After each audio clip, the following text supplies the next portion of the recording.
सारे बड़े बड़े डाकू कभी कह रहे हैं आज हुकूमत गिराएंगे, कल गिराएंगे, ये सिर्फ एक चीज मांग रहे हैं, इनको एनआरओ दे दे। आटा, चीनी, गैस और बिजली चोरी में नंबर 1। अवाम अब वो बाग ढूंढ रहे हैं जो सब्ज बाग उसने 2018 में अवाम को दिखाया था। कश्मीर से हमारा रिश्ता 3 नस्लों से है। तुम रोक सकते हो तो रोक लो, इमरान खान की हुकूमत बनेगी आजाद जम्मू व कश्मीर। बुज़दिलाना हमला हुआ है जिसके नतीजे में शहादतें हुई हैं। गवर्नमेंट भी और ऐवान भी और पूरा पाकिस्तान उसकी मजम्मत करता है। पाकिस्तान चीन दोस्ती के दुश्मनों को किसी कीमत पर माफ नहीं किया जाएगा।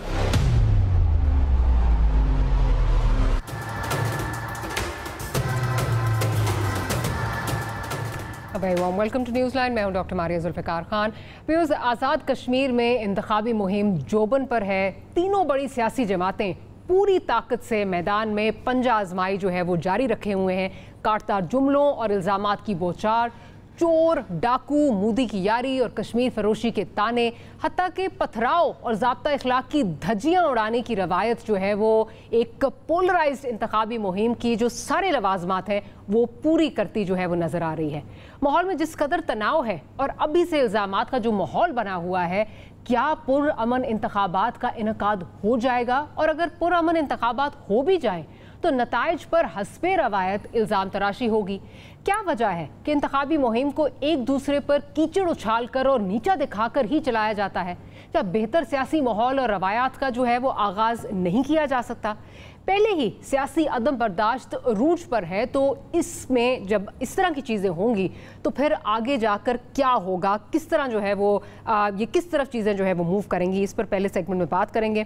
एजाज चौधरी साहब हमें कुछ ही देर में ज्वाइन कर लेंगे। पाकिस्तान तहरीक इंसाफ से आपका ताल्लुक है, बल्कि हमें ज्वाइन कर चुके हैं। हैदर जमान कुरैशी साहब पाकिस्तान पीपल्स पार्टी से आपका ताल्लुक है, और खेलदास कोहिस्तानी साहब पाकिस्तान मुस्लिम लीग नवाज से आपका ताल्लुक है। तो गुफ्तगू का आगाज़ जो है वो हैदर जमान कुरैशी साहब से करती हूँ। कुरैशी साहब, ये बताइए कि इस वक्त जो सिचुएशन बनी हुई है, क्या as a political worker, as a student of politics, क्या आप इससे खुश हैं? किस नहज पे चीज़ें जा रही हैं? मतलब ये पॉलिटिकल फ्यूड जो है, अब तो लगता है कि हम सुना करते थे कि 90 की सियासत में ये होता था, 90 की सियासत में वो होता था। मुझे लगता है कि बजाय इसके कि प्रोसेस में एवोल्यूशन आए, पॉलिटिकल प्रोसेस में एवोल्यूशन आए, हम तो पीछे की तरफ जा रहे हैं। बिस्मिल्लाहिर्रहमानिर्रहीम। बहुत शुक्रिया डॉक्टर साहिबा। बिल्कुल ये एक ना सिर्फ लम्हा फ़िक्रिया है बल्कि एक नदामत का, एम्बैरसमेंट का मोमेंट है। पार्लियामान के आप देखें अंदर क्या हुआ बजट के दौरान, किस तरीके के मनाजिर आपको देखने में मिले, कौन सी ज़बान हुकूमती मेंबरान ने और कुछ अपोजिशन की तरफ से फिर जवाब में आई, और फिर आज़ाद कश्मीर के इलेक्शन में। लेकिन इसकी जहां जिम्मेवारी अपोजिशन की जमातों पर अगर आप कहती हैं तो उससे कहीं ज़्यादा जिम्मेवारी जो है हुकूमती और हुक्मरान जमात पे है। और मैं तो हैरान हूँ कि क्या हुकूमती जमात में कोई ज़ीरक सियासतदान नहीं है, कोई मुदब्बिर सियासतदान नहीं है, कोई ऐसे गुफ्तार पे उबूर रखने वाले लोग मौजूद। लेकिन आपने एक ऐसे brand ambassadors deliberately prime minister साहब ने भेजे जिन्होंने फ्यूम किया, हेट स्पीचेस की, नेगेटिविटी पोलराइज किया, और ये बहुत मायूस कुन है, मजम्मत कुन है। और जिस अंदाज में और जो नफरत के अंगारे आपने वहां देखे, लफ्जों की सूरत में, तशद्दुद की सूरत में, पैसे की सूरत में, वो बिल्कुल काबिल मजम्मत भी है और एक बहुत नाखुश। हैदर जमान कुरैशी साहब का राब्ता जो है वो मुनक़ता हो गया है। क्या हैदर साहब हमारे साथ मौजूद हैं इस वक्त? पाकिस्तान की आवाम जी जी जी जी जी जी जी जी जी जी वो ये देख रहे हैं कि किस अंदाज में और फिर कानून की धज्जियां इलेक्शन की। कुरैशी साहब के साथ मेरा ख्याल है कुछ टेक्निकल इशू जो है वो आ रहा है, दोबारा राब्ता करने की कोशिश करते हैं। लेकिन जो बात कुरैशी साहब कर रहे हैं और जो जमात जिस पे इल्ज़ाम लगा रहे हैं, ऑब्वियसली इस वक्त पीटीआई की बात कर रहे हैं, जिस किस्म की वहाँ से जो इक़दामात और जो जिस किस्म का रवैया अपनाया गया उस पर सब कोई तशवीश है, समेत इलेक्शन कमीशन के। ज़रा सुन लेते हैं कि गंडापुर साहब जो हैं, जो मिनिस्टर हैं, वो क्या करते नज़र आ रहे हैं, वो क्या जुमलाबाजी जो है वो करते हुए नज़र आ रहे हैं, क्या हो क्या रहा है वहाँ पे, ज़रा सुन लेते हैं। आपको ही मैं यहाँ पे आज एक हल्फ दे के जा रहा हूँ कि 1 वोट की लीड पे 1 करोड़ रुपए ज्यादा फंड दूंगा आप लोगों को। हमारी हुकूमत जब बनेगी तो हम आपको 500 अरब का पैकेज देंगे। कहा था गिलगित में 1 वोट की लीड दो तो 1 करोड़ रुपया दूंगा। वहाँ पे हम जीते 32 वोटों से। बताया कितना पैसा दिया मैंने? सिर्फ 3.5 अरब रुपए के पानी की स्कीम दी है गिलगित शहर को। 1.5 अरब की 2 पुलें दी है। 32 करोड़ के बजाय 5.5 अरब का काम शुरू और इंशाल्लाह मजीद भी अरबों देंगे। एजाज चौधरी साहब, ये तो अभी कुछ चीज़ें जो ज़ाब्ता अखलाक की धज्जियाँ उड़ रही हैं वो सुनवाई हैं, लेकिन जिस किस्म की नाजेबा ज़बान इस्तेमाल की गई वो भी आगे जो है वो जाके आपने सुनी भी होगी, देख भी लेंगे। आप एक जिससे जो बात अभी करते हैं ज़मान साहब, क्या यहाँ पे कोई ज़ीरक सियासतदान नहीं है जो उनको बताए? मेरा ख्याल है आप उस डेफिनेशन पर पूरे उतरते हैं। आप में वो चीज़ें नहीं नज़र आती हैं कि खुशामद करने के लिए या खुश करने के लिए या मौके पर जो है वो फ़ायदा उठाने के लिए आप इस तरह की तकरीरें करें या इस तरह की हरकतें करें। आप मुझे बताएं, क्या आप सेटिस्फाइड हैं जो आपकी जिस तरह आपकी जमात जो है वहाँ पे जो उसका रवैया है, क्या आप उससे सेटिस्फाइड हैं? जी बहुत शुक्रिया डॉक्टर साहिबा। डॉक्टर मारिया, मैं पहली बात तो ये अर्ज़ करूँगा कि आप वो जो भी कोई आपके ख्याल में नाजेबा अल्फाज हैं वो अपने चैनल पे ना चलाइएगा। दूसरी बात मैं ये अर्ज़ करना चाहता हूँ कि हर फ़र्द इस कारखाना कुदरत में बुनियादी तौर पे वो अपनी बात का मुकल्लफ है। और इस सियासत में भी जब हर फ़र्द ये समझ लेगा कि भी मैं अपने कौल व फ़ेल का ज़िम्मेदार हूँ, मुझे दुरुस्त होना है, तो इज्तमाइयत भी दुरुस्त हो जाएगी। इज्तमाइयत अफराद के मजमूए को कहते हैं। अच्छा, सूरत हाल क्या है? मैंने दूसरी 2 पार्टियों के ऊपर सारी इल्ज़ाम तराशी करनी है, उन दोनों ने सब ने मिल के मेरे ऊपर करनी है। ये रवैया पाकिस्तान की सियासत में आज से नहीं है। यानी कब अयूब खान का इलेक्शन था और मोहतरमा फातिमा जना थी और उस वक्त जुल्फ़कार अली भुट्टो साहब कन्वेंशन मुस्लिम लीग के सेक्रेटरी जनरल थे और बहुत करीब थे जो उस वक्त के आमिर थे अयूब खान साहब, उस वक्त से शुरू है। बहुत ही ख़राब ज़ुबान उन्होंने इस्तेमाल की। 1976 में लाहौर में एक जलसा हुआ, बहुत ही ख़राब भुट्टो साहब ने ज़ुबान इस्तेमाल की। उसके बाद जब बारी आई नवाज शरीफ ख़ानदान की, जो कुछ उन्होंने मोहतरमा नुसरत भुट्टो साहिबा और बेनज़ीर साहिबा के बारे में, शहीद के बारे में छापा कहा, इसलिए ना जी मैं ये अर्ज़ करता हूँ कि आज से मतलब हम 3 हैं ना यहाँ पे, कोहिस्तानी साहब हैं, हैदर ज़मान कुरैश साहब हैं, पढ़े लिखे लोग हैं, ये हमारे नौजवान भी हैं। अब आज से ये तय कर लें कि कम अज़ कम इनकी ज़ुबान से कोई बात ऐसी नहीं निकलेगी। तो मैं समझता हूँ कि जी जो इज्तमाइयत जो है वो अफराद के मजमूए का अगर नाम है तो हर फर्द इसका काम करेगा। मैं आपको मालूम है कि मैं खुले हम जब ज़ाहिर है आपके सामने बात कर रहा हूं तो मैं छुप के कमरे में तो नहीं कर रहा। मेरा बिल्कुल तयशुदा ये मौक़िफ़ है कि बिलो द बेल्ट कभी हिट नहीं करना चाहिए। कादरुल कलाम आपको होना चाहिए। कता कलामी की माफ़ी ये मैं बाकियों से पूछूंगी और आपसे भी आज, क्योंकि आपसे बात इस वक्त हो रही है। आज भी जिस वक्त गंडापुर साहब कुछ जुमले कस रहे थे और कुछ सीटियाँ बजा रहे थे वगैरह वगैरह जो चीज़ें चल रही थी वहाँ पे, तो खान साहब इस तरह बैठ के जो है वो मुस्कुरा रहे थे as if he was taking pleasure in it. Now the problem is कि हम सब की पार्टीज़, मतलब सब जितनी आप सब की पार्टीज़ जो पॉलिटिकल पार्टीज़ हैं उनके लीडर्स जो हैं वो इसी तरह बड़े खुश होते हैं, इस खुशामद से बहुत खुश होते हैं। मतलब पिछले अदवार में हमें याद है तलाल, निहाल, दानियाल साहब, ये सारे जब जो हैं इनका एक टोला होता था और ऑब्वियसली जितना जो है वो टेम्परेचर बढ़ाते थे वो लगता था कि उनकी वाह उतनी ही होती है, उनको अंदर उतनी शाबाशी दी जाती है। ये सब में है, तो जब लीडर ही ऊपर से इस तरह का होगा तो फिर क्या एक्सपेक्टेशन हो सकती है?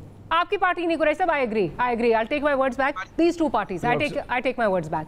देख साहब की बात से मुतफिक हूं और हमने कभी ऐसी बात नहीं की और ना ही आइंदा करेंगे। और एजाज साहब भी बहुत मोहतरम है हमारे लिए, लेकिन कंटेनर में भी और कंटेनर के बाद हुकूमत में भी खान साहब ने भी गुफ्तार के नए रिकॉर्ड रखे और जो बातें जो चीजें की, तो अगर ये अयूब खान दौर से जो हिस्ट्री है तो हिस्ट्री पूरी जरा कंप्लीट कर दें और अभी जो हो रहा है वो उसकी कल्मिनेशन है। और मैं समझता हूं 2000 I don't think culmination, I think it's going to get worse on from here. अपनी बात खत्म कर लीजिए ताकि मैं फिर आगे जरा खेलदास साहब की तरफ जाऊं। बहुत ही मायूस कुन है और अच्छा इजाजत दीजिए ना, इजाजत दीजिए। जी। अच्छा डॉक्टर साहबा मेरी बात तो खत्म है, मेरा ख्याल है मैं अपनी बात कह चुका हूँ। अगर आज से यहाँ पर 4 लोग बैठे हैं ना आपके समेत, ये सब लोग ये तय कर लेंगे कम से कम इस टॉक शो में हमने बिहेव करना है और चार्ज नहीं करना और मुस्बत बात कहनी है। ये जो 4 है ना ये कल 40 बन जाएंगे, 400 और 4000 हो जाएंगे। असल में मसला यहाँ पर ये है जो आपने अभी बयान किया है कि जब आदमी ये तय कर ले कि भी मेरे तो नंबर किस तरह बनेंगे, तो जाहिर है फिर वो खूब से खूब तर की तलाश में निकलता है। इस इलेक्शन के अंदर ये जो हालिया इलेक्शन है जिसपे हम सब फिक्रमंद हैं, इसका आगाज बिलावल भुट्टो साहब ने किया, उसके बाद इसमें तेल मरियम बीबी ने डाला और उसके बाद हमारे जो वज़ीर साहब हैं उन्होंने भी ज़ाहिर टिट फॉर टैट। और ये सियासत के अंदर ये समझा जाता है कि जो टिट फॉर टैट ना करे या तो वो दिल का कमज़ोर है या वो वैसे खौफजदा रहता है। इसलिए मैं नहीं समझता जो आज़ाद कश्मीर के अंदर जो हुकूमत है, डॉक्टर साहब एक फिक्रा, जो हुकूमत है ना वो अभी भी मुस्लिम लीग नून की है। इस पे तो मैं आगे जाके बात करूंगी, मैं तो इस पे आगे जाके बात करूंगी, वो तो इनकम्बेंसी फैक्टर है वहाँ पे हक में। लेकिन खेलना साहब आपकी तरफ भी आती हूँ, सब ने अपना अपना हिस्सा जो है वो डाला और आप दोनों जमातें इस वक्त ज़्यादा आमने सामने जो है वो नज़र आती हैं, ज़ातियात जो हैं वो ज़्यादा हिट होती भी जो है वो नज़र आ रही हैं। बट कश्मीर एक कितनी सेंसिटिव इशू, एक इतना सेंसिटिव एरिया, वहाँ खड़े होके गद्दारी के फतवे तो लग ही रहे हैं, उसके बाद जो ये ज़ातियात पे आ रहे हैं, ये हम कहाँ चीज़ें लेके जा रहे हैं और क्या वजह है कि मेरा ख्याल है सब अगेन माइनस पाकिस्तान पीपल्स पार्टी, आप दोनों जमातों के जो लीडरान हैं वो बहुत खुश होते हैं, बाकायदा तलाल दानियाल और इन सबको जो है निहाल साहब को इनको शाबाशी दी जाती थी आपकी इंटरनल पार्टी मीटिंग्स जो होती थी कि आज क्या वाह क्या जुमला कसा। लाइकवाइज खान साहब भी यही करते हैं। तो ये किस तरफ जा रही है सियासत?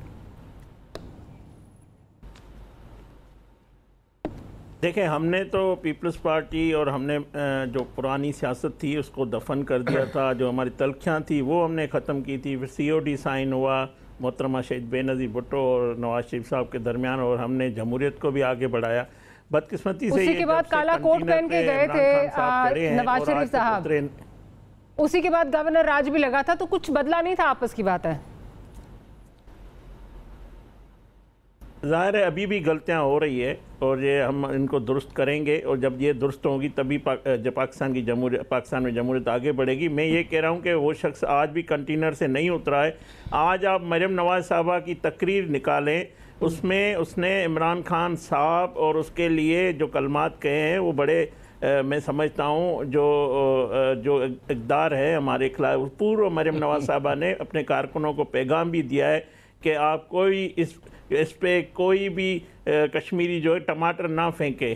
तो इस तरह की बात उसने गुफ्तगू की है। मगर आप दूसरी तरफ देखें, वज़ीर आज़म जो पाकिस्तान का वज़ीर आज़म है वो एक तो आके उन्होंने इलेक्शन कैंपेन खुद की है और उस शख्स को साथ बिठाया हुआ था जिसने जो कुछ किया है, जिसकी बात आप कर चुकी हैं और ये साबित कर दिया, जिसको इलेक्शन कमीशन ने भी कहा है कि वो निकल जाएं। वज़ीर आज़म साहब इलेक्शन कमीशन के उन इक़दामात और उन को भी उन्होंने धज्जियाँ उड़ाई और वो शख्स उसके स्टेज पे मौजूद था। तो मैं समझता हूँ इस सारी मैं एजाज चौधरी अपना एजाज साहब के बातों से मुत्तफिक हूँ, बल्कि मैं बार बार कह चुका हूँ कि लीडर जो होता है वो कारकुन के लिए अपने बड़ों की जगह पे होता है। अगर मेरे लीडर को कोई गलत अल्फाज बोलेगा या उनको खिलाफ कोई बात करेगा तो मैं भी करूँगा। अगरचे ये चौधरी साहब अपने सेंट्रल लीडरशिप में जब मीटिंग होती है तो अपने प्राइम मिनिस्टर को बताए कि आप अब प्राइम मिनिस्टर बन चुके हैं और ये गुफ्तगू, ये तर्ज अमल आपका ठीक नहीं है। वो अमेरिका में जाता है, कहीं बाहर के दौरे में जाता है, वो अपोजिशन लीडर को चोर चोर कहता है। और यहाँ कश्मीर में आज देखें, उन्होंने 12 हलकों के कैंडिडेट थे और ये बड़ा जलसा ना कर सके, 3000 लोग भी जमा ना कर सका। वज़ीर आज़म और जो प्राइवेट मीडिया था उसको भी पाबंदी लगी हुई थी, सिर्फ PTV से वो फुटेज दिए गए और पूरा जलसा खाली था। तो उसको चाहिए कि वो पैगाम, उसकी कारकर्दगी जो थी उसको बताते, मगर कश्मीरियों ने उसको रिजेक्ट किया और कश्मीरियों ने ये बताया कि जो आपकी कारकर्दगी है या जो आपने तो फिर आपको इतना क्यों फिर डर खौफ क्या है कि इलेक्शन चोरी हो जाएगा? आपको क्यों लग रहा है कि इलेक्शन आपके हाथ से निकल जाएगा? कश्मीरियों ने तो रिजेक्ट कर दिया बकौल आपके।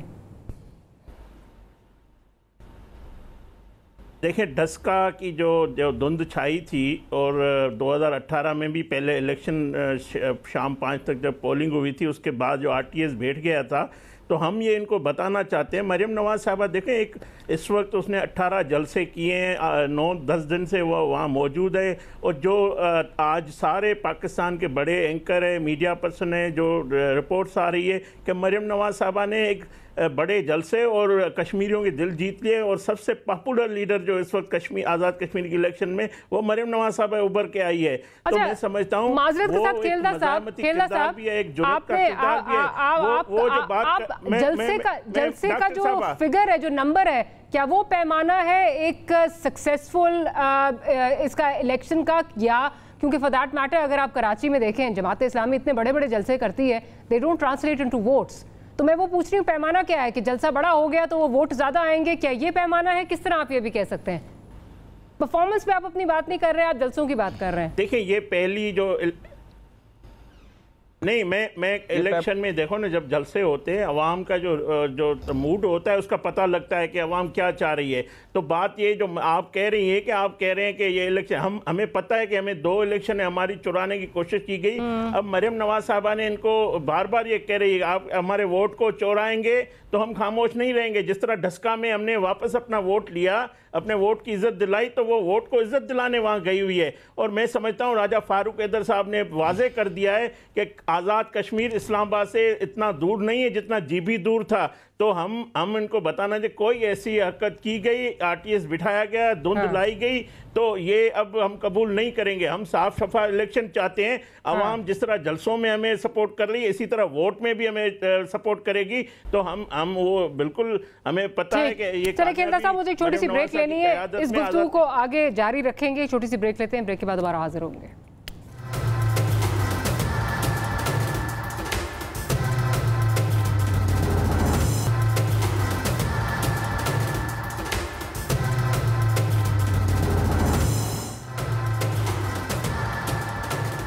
Welcome back after the break. Ijaz Chaudhry साहब की तरफ चलती हूँ और फिर कुरैशी साहब की तरफ जाऊँगी। इजाज़ साहब, सिर्फ एक चीज़ का बता दीजिए, अब गंडापुर साहब को जो सारी सिचुएशन बनी हुई थी, उसके बाद इलेक्शन कमीशन ने ये कहा कि उनको वहाँ से निकल जाना चाहिए और कहा कि छोड़ दें वहाँ से, ही शुड लीव कश्मीर।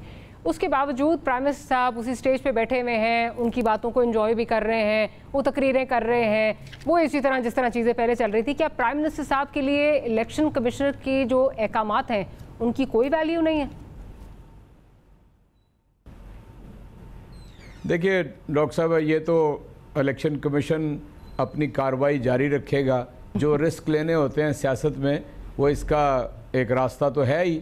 आप उसके बारे में जो भी राय कायम करें, लेकिन बहरहाल चूँकि इलेक्शन कैंपेन चल रही है और सारी गुज़श्ता हुकूमत जो है वो PMLN की थी। PMLN इस वक्त भी हुक्मरान है। आपको मालूम है कि कोई केयर टेकर नहीं होती आज़ाद कश्मीर के अंदर, वही हुकूमत कंटिन्यू करती है, सारे इख्तियारात हैं उनके पास, आपके इल्म में है। फिर उन्होंने यानी ये इलेक्शन शुरू होने से कोई 6 महीने साल पहले सारे कवानीन में तब्दीली की और सारे इख्तियारात इन इलेक्शन की कैंपेन के दौरान भी हुकूमत के पास होते हैं। ज़ाहिर है ये भी पिछले ही साल में ये जो आइन है आज़ाद कश्मीर का, उसमें ये तब्दीली की गई है।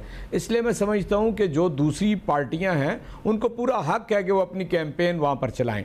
लेकिन जो असल चीज़ है ना, PMLN को चाहिए, मैं अल्फाज की जो जंग है ना उसको कोई जवाब नहीं देना चाहता। मेरे नज़दीक वो सबसे ज़्यादा फ्यूटाइल एफर्ट है मीडिया के ऊपर बैठ के इसने ये कह दिया और उसने वो कह दिया। ये इस मुल्क के अंदर सब ने सबसे ज़्यादा कुछ कहा हुआ है। मैंने आपको थोड़ी सी कहानी सुना दी है जो बहुत ही बाबरकत और मुक़द्दस हस्तियों का जिक्र होता है ना उनके बारे में। इसलिए ये मेरे से, मैं क्या कहना चाहता हूँ, वहाँ पर नून लीग को अपनी कारकर्दगी बतानी चाहिए। वहाँ पर उन्होंने बताना चाहिए कि उन्होंने आज़ाद कश्मीर के लिए कौन से ऐसे इकदाम किए जिसके नतीजे में दोबारा वो वोट के हकदार बनेंगे। ठीक है ना जी। बाकी जो अपोजिशन यानी तहरीक इंसाफ वहाँ पर एक अपोजिशन पार्टी के तौर पे है। दूसरी बात जिसका ख्याल रखा जाना चाहिए वो ये है कि वहाँ पर जब ये कहा जाता है ना कि कश्मीर बेच दिया है, तो मैं हुर्रियत कॉन्फ्रेंस के लीडर से बात भी कर चुका हूँ। उन्होंने मुझे ख़ुद भी कहा है कि चौधरी साहब, ये जहाँ की अपोजिशन जब ये कहती है तो मकबूजा कश्मीर के अंदर इसका इतना नेगेटिव असर जाता है इतना नेगेटिव असर जाता है जो जद्दोजहद आज़ादी के कर रहे हैं। हाँ। उनके लिए ये बड़ी तकलीफदेह बात है, तो ये बात नहीं कहना चाहिए। दूसरा ये बात नहीं कतई तौर पे कहनी चाहिए कि सूबा बनाया जा रहा है।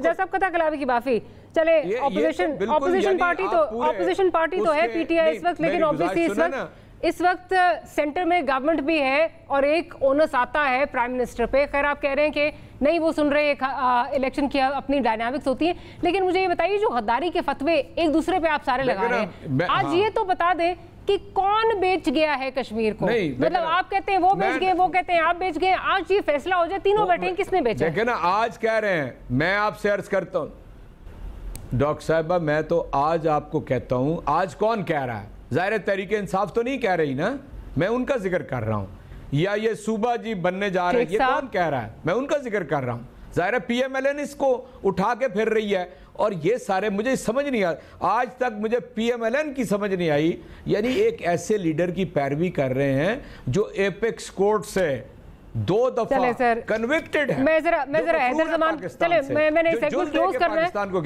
करना है, मैं जरा हैदर साहब से पूछ लूं। हैदर साहब, फतवे लग रहे हैं आपकी तरफ से भी, मेरी गुजारिश तो समझे ना। मैं आज डॉक्टर साहबा एक आखिरी फिक्रा सुन लें, एक आखिरी फिक्रा। मैं आज आपके इस प्रोग्राम की वसातत से मैं इतना यानी दुखी हूं जो कुछ इन्होंने कश्मीर में जाके वहाँ पे बातचीत की है। मैं आज वॉल्यूम 10 जो है ना JIT का, उसके खोलने का मुतालबा करता हूँ आपके, और मैं आपको कहता हूँ आपके भी सोर्सेज दरख्वास्त देना जाके, सर दरख्वास्त दे जाके, जो सर आप मेरे प्रोग्राम में ना करें ना, नवाज शरीफ का भयानक चेहरा जो है ना, चले सर मेरे प्रोग्राम में ना करें ना, आप कोर्ट जाए, वहां जाके दरख्वास्त दें ताकि वाकई कुछ हो। टोटली चले मैं जरा, कश्मीर नहीं, पाकिस्तान बेच चुका है नवाज शरीफ। चले यही चीज है सर, यही तो चीज है ना। मैं जरा कुरैशी साहब की तरफ जाऊं।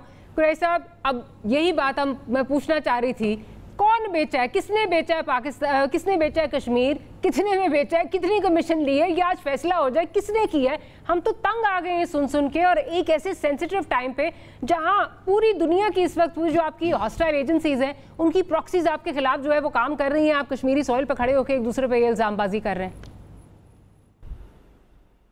डॉक्टर साहिबा, मैं आपको 2-3 बातें अर्ज करना चाहता हूँ। पहली बात यह है कि हम जितनी भी बशमूल हमारे, मैं खुद को भी शामिल करता हूँ, हम जितनी भी वहाँ जाकर ये तकारीर कर लें, सौदा हो गया, कुछ नहीं किया, कॉम्प्रोमाइज किया, इसका 20 से 25% से ज़्यादा इम्पैक्ट नहीं है। ये मैं कुछ हार्ड रियलिटीज़ आपको बताना चाह रहा हूँ। जो आज़ाद कश्मीर में मुकीम कश्मीरी हैं वो इस चीज़ को बुनियाद बनाकर वोट नहीं करते, वो वोट करते हैं कारकर्दगी पे, जॉब्स क्या मिलेंगी, फंड्स क्या मिलेंगे, वो यहाँ पे बैठे हैं। और यही वजह है कि बहुत अरसे से जो फेडरल गवर्नमेंट होती है उसकी एक लेवरेज है। दूसरी बात आपके इल्म में लाना चाहता हूँ कि 33 सीटें हैं आज़ाद जम्मू और कश्मीर में, और 12 सीट्स हैं महाजिर की जो पाकिस्तान के मेनलैंड में हैं। ठीक है, ये 45 सीट्स हो गई, और 7 सीट्स जो हैं वो कि 8 सीट्स हैं स्पेशल सीट्स, और ये 53 सीट्स का पार्लियामेंट है, और 23 सीट्स पे गवर्नमेंट फॉर्म होती है। अच्छा, अब जो बनने वाले आज़ाद कश्मीर के आइन को, और वो जाहिर है आप भी उनको बहुत जानती हैं और हम भी बहुत जानते हैं, उन्होंने ये किसी हिसाब किताब में रखा है कि ये जो 12 सीट्स है ना, ये आप देखिएगा, और यहाँ पे भरपूर तरीके से धांधली हो रही है, बेदरेग इस्तेमाल हो रहा है, और जो मर्जी आप कर लें, मेन कश्मीर में जलसे कर लें, रैलियां कर लें, आपको इवेंचुअली जो रिजल्ट है वो यहाँ से मैनेज होगा। मैं आपको पहले बता रहा हूँ। तीसरी बात बड़ी अहम कर रहा हूँ, वो ये है कि जो कश्मीर इलेक्शन है, इसके बाद हो सकता है कुछ ऐसे मामलात हों जिसको आप जब बादियोल माजी में देखें तो आप कुछ करेंगे। हमें इसके ऊपर जरा ध्यान से बात करनी होगी, क्योंकि आप ये देखें कि इंडिया ने जो अमेंडमेंट की, कॉन्स्टिट्यूशनल ऑर्डर लाए, उसमें उन्होंने सीट्स रखी हैं पाकिस्तान का जो आज़ाद कश्मीर है उसकी भी, कि अप्रोप्रिएट टाइम वहां पे भी इलेक्शन करवाएंगे। तो उनके अज़ाइम उनकी लेजिस्लेशन में मौजूद हैं, और गिलगित बल्तिस्तान 46 सीट्स तो अभी खाली हैं। हाँ जी जी, और गिलगित बल्तिस्तान और आज़ाद कश्मीर का जो इलाका है ये सीपैक कॉरिडोर की शाहरग है, और ये जो दासू में वाकया हुआ, इस पे आगे जाके बात करनी है, इसलिए मैं जरा क्विकली खेलदार साहब से भी उनका पॉइंट ऑफ व्यू ले लूं, क्योंकि अगले सेगमेंट में इसी पे बात करनी है। खेलदा साहब, क्या आप नहीं समझते ये कश्मीर फरोशी के जो इल्जामात लगते हैं इससे जज्बात मजरू होते हैं? जिस तरह अभी एजाज साहब भी कह रहे हैं कि हुर्रियत वाले जो है वो कहते हैं वहां पे एक बड़ा नेगेटिव, एक मनफी इम्पैक्ट जो है वो जाता है, लेकिन आप लोगों की यहाँ की आपस की सियासत ही नहीं खत्म हो रही, वो आप पे इल्जाम लगाते हैं, आप उन पे इल्जाम लगाते हैं। मारिया देखे, 10 मिनट पहले सेनेटर साहब कह रहे थे कि हम चारों बैठ के ऐसी जबान बोलें और ऐसा ट्रेंड सेट करें कि टॉक शो में ऐसी कोई बात ना हो। अभी इसने जो मेरी लीडरशिप का, नवाज शरीफ साहब का बात की, जो उसके लिए अल्फाज किए, मैं इसके वजीर आजम का, इसके लीडर का मकरू चेहरा आपको बताऊं। ये जो मकरू चेहरा लेकर जो कश्मीर का सफ़ीर बनकर चल रहा है, और ये जो गया था ट्रंप को उन्होंने कहा कि सालसी करेगा, ये 370 जब आर्टिकल लगा उसके बाद वो धूप में आधा घंटा खड़े होकर खामोश रहे, तो ये कश्मीर किसने बेचा है? और ये मुझे बताएं, ये खुद ये हमें नारे लगा रहे हैं मोदी के यार है गद्दार, आज नारे लगे, मुझे बताएं इसकी दुआएं कौन कर रहा था मोदी की जीत की? मोदी को मिस कॉलें कौन मार रहा था? तो ये इनकी पता है हमें क्या खारजा पॉलिसी है कश्मीर पे? जाहिर है किसी को 73 ईयर में किसी को जुर्रत नहीं हुई, भारत को कभी जुर्रत नहीं हुई इस तरह के कानून बनाने की, इस तरह के जुल्म करने की। इस तरह कितना अरसा हो गया कश्मीरी मैसूर है। मैं समझता हूँ सबसे बड़ा जो हुआ है कश्मीरियों के ज्यादती नाइंसाफी इस हुकूमत में और इस वज़ीर आज़म की क़यादत में हुई है। खेलदा साहब, आपको याद होगा उफा में कश्मीर का नाम कहीं लिया नहीं। मुझे अच्छी तरह याद है बुरहान वानी की जब शहादत हुई तो कितने दिन आपकी लीडरशिप खामोश थी। तो मेरा ख्याल है ये जो इल्जामात है ना, इनसे हमें आगे निकलना चाहिए, हमें इससे आगे बढ़ना चाहिए। हमें इस वक्त एग्जिस्टेंशियल क्राइसिस है। आप नवाज शरीफ की आप नवाज शरीफ साहब की तकरीरें निकालें, जिस तरह उसने कश्मीर का केस लड़ा है, वो कश्मीर का खून नवाज शरीफ का कश्मीर के मुझे छोटी सी ब्रेक लेनी है। मसला ये है कि हमने कोशिश की कि देखें कि क्या है, कौन ये जो इल्जामात लगते हैं क्या ये लग रहे हैं, लेकिन अनफॉर्चुनेटली पॉलिटिकल पॉइंट स्कोरिंग से हम आगे नहीं बढ़ सकते और हमारी पॉलिटिकल पार्टी शायद ये नहीं देख रही कि एक एग्जिस्टेंशियल क्राइसिस पाकिस्तान के लिए जो है वो खड़ा है, हमें एक एग्जिस्टेंशियल क्राइसिस दरपेश है, उस पर भी बात करेंगे।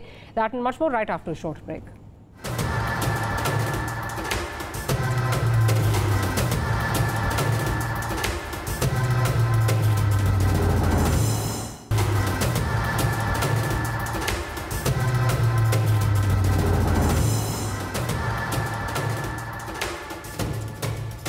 Welcome back after the break. Dasu dam की शक्ल पर अटैक के बाद सूरत हाल जो कि पहले गैर वाज़ेह थी, अब उसमें क्लैरिटी आ चुकी है। ये एक्सीडेंट नहीं बल्कि एक हमला था, लेकिन बहुत से सवालात का अभी जवाब आना बाकी है और सबसे बढ़कर ये कि इस बुज़दिलाना कार्रवाई जिसका निशाना पाक चीन दोस्ती है, इसमें कौन मुलव्विस है। पाकिस्तानी सिक्योरिटी एजेंसीज इसकी खोज में जो है वो लग चुकी हैं, लेकिन इस सारी सूरत हाल में हुकूमत की जो इस मामले की हैंडलिंग है इस पर काफ़ी सवालात उठ रहे हैं। वज़रा के मुतज़ाद बयानात से कन्फ्यूजन छाई रही और रियासती पॉलिसी भी कन्फ्यूजन का शिकार नजर आई। इतने हसास मामले को क्या बेहतर अंदाज में नहीं संभाला जाना चाहिए था, इस पर बात करेंगे। और साथ गुफ्तगू का आगाज़ करने से पहले ज़रा प्रोड्यूसर साहब अगर सुनवा दीजिए, जो हम मुतज़ाद बयानात की बात कर रहे हैं, ज़रा वो सुना दीजिए कि क्या बयानात हैं। जो आज बुज़दिलाना हमला हुआ है जिसके नतीजे में शहादतें हुई हैं, ये गवर्नमेंट भी और ऐवान भी और पूरा पाकिस्तान उसकी मजम्मत करता है। इंटीरियर मिनिस्ट्री की तरफ से तमाम तलका सिक्योरिटी एजेंसी से ये कहा गया है चाइनीज़ की सिक्योरिटी को मज़ीद यकीनी बनाया जाए। चीन की हुकूमत को मुकम्मल तौर पर यकीन दिलाते हैं कि इन कल्प्रिट्स को और पाकिस्तान चीन दोस्ती के दुश्मनों को किसी कीमत पर माफ़ नहीं किया जाएगा। अच्छा, शेख रशीद साहब की जो स्टेटमेंट है, 4 दिन के बाद स्टेटमेंट आई है। बीच में फॉरेन ऑफिस का जो बयानिया था वो ये था कि नहीं जी ये एक अटैक नहीं है, ये एक एक्सीडेंट है, फॉरेन ऑफिस की तरफ से, फॉरेन मिनिस्टर की तरफ से। फिर कल फवाद चौधरी साहब का ये बयान आया, ट्वीट आई कि इसके इम्कानात को रद्द नहीं किया जा सकता, कि शायद ये एक हमला भी हो। एजाज चौधरी साहब, क्या वजह है कि इतना हसास मामला उस पर सोचा नहीं गया और शायद हर कोई ब्राउनी पॉइंट स्कोर करने के चक्कर में मामलात की जो हसासियत है उसको ना समझ सका और मामला काफ़ी ख़राब कर दिया। इस पर चाइनीज़ काफ़ी जो है वो इस वक्त गुस्से में भी हैं। जो ये कहा जा रहा था JCC की मीटिंग थी वो भी कैंसिल हो गई, तो क्या वजह है?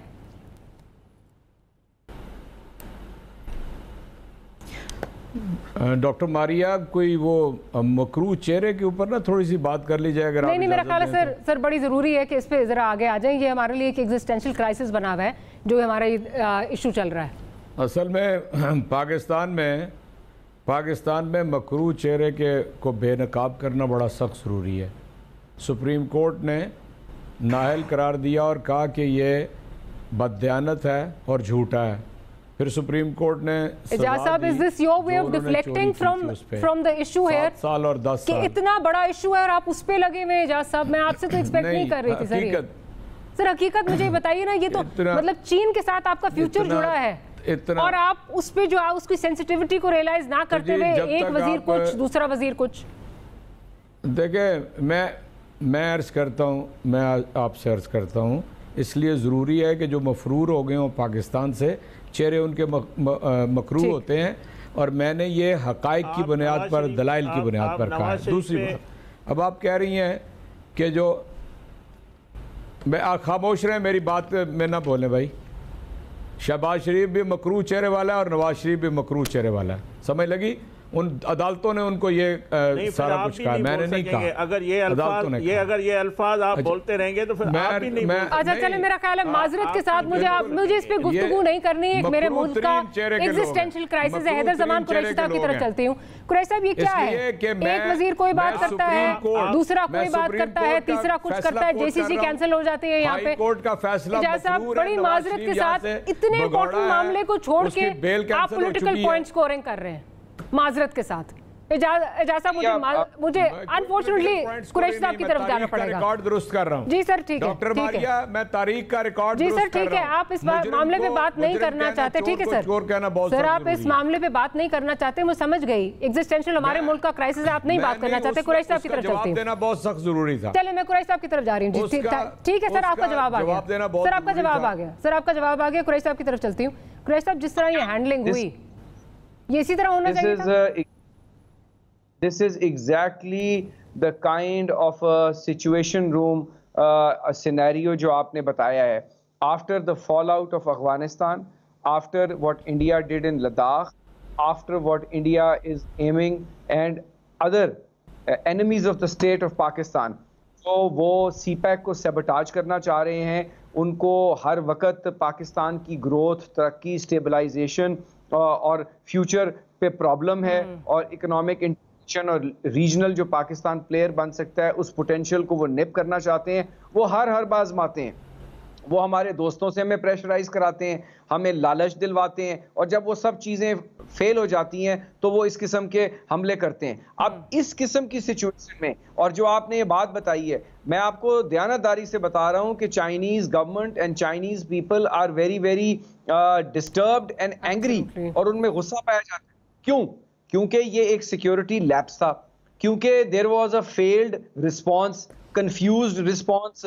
और इस किस्म की सिचुएशन में जब गवर्नमेंट अंडर ट्रेनिंग हो या a government who is a combination of तर्जुमानों की हुकूमत हो, तो फिर वहां पे परफॉर्मेंस लैप्सेस आते हैं. इनको एक यूनिसन, एक मैच्योर, एक ने कहा सिलेंडर फटा, दूसरे ने कहा ये हुआ, करते कराते आखिर चाइनीज एम्बेसडर को साइट विजिट करनी पड़ी. और आपके इल्म में है, क्योंकि you are very well following this story, कि वो अब वहां से चाइनीज सारे चले गए. दासू से पाकिस्तानी लेबर को भी उन्होंने छुट्टी पे भेज दिया है और इसकी रैमिफिकेशंस, इसकी रिपल्स, इसकी वेव्स आपको अदर चाइनीज. तो ये हमें इस पे बहुत से उस पे हमें बहुत संजीदगी से जो है वो देखना पड़ेगा. और माजरत के साथ मेरा ख्याल है ये जो आपको मेरा ख्याल है एक नज़ारा यहाँ पे नज़र आया कि बात हो रही है एग्जिस्टेंशियल क्राइसिस की पाकिस्तान की, और दोनों पार्टीज़ की आपस में पॉलिटिकल पॉइंट स्कोरिंग ही ख़त्म नहीं हो रही. ये वो चीज़ें हैं जिसके बारे में हम बात कर रहे थे कि we have to move forward as a nation. हम इसी पॉलिटिकल पॉइंट स्कोरिंग में लगे रहेंगे तो हमारे जो इस वक्त खित्ते में हो रहा है, जिसका टारगेट आप बहुत बुरी तरह से बने हुए हैं, उससे हम किस तरह जो है वो आगे निकलेंगे. How will we defeat those nefarious designs. We'll see you tomorrow. Good night and Allah Hafiz.